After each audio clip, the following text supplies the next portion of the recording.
Doktor, cütlüklər olur ki, illərin evli cütlüklərdir. Onlar seksual olaraq bir-birlərini tanımırlar və onlar ailə olurlar. Onlardan yaxın bir-birinə kim olmalıdır ki?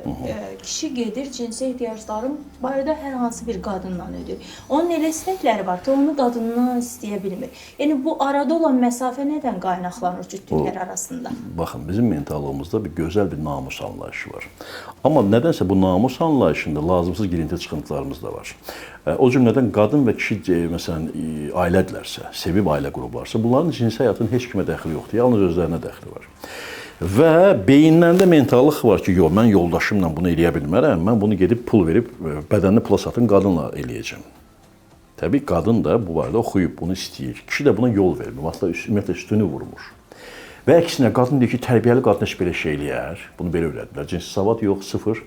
Və sevgilisi ilə, yoldaşı ilə hətta sevgi üzərindən birləşiblər, amma yenə cinsi həyata qarşı özünün inancları var ki, bu olar, bu olmaz.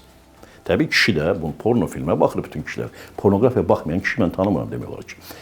Və pornografiya baxan kişi də fikirləşir ki, mən bu həvəslərimi də həyata keçirməliyəm. Bu fantaziyalarım var mənim. Bunu qadınla deyə bilmir axı. Dırnaq arası və həqiqi namus ayrı, dırnaq arası namus ayrı. Mən bunu qadınıma açıq deyə bilmərəm. Yalancı fikirlər var, inanclar var və gedir.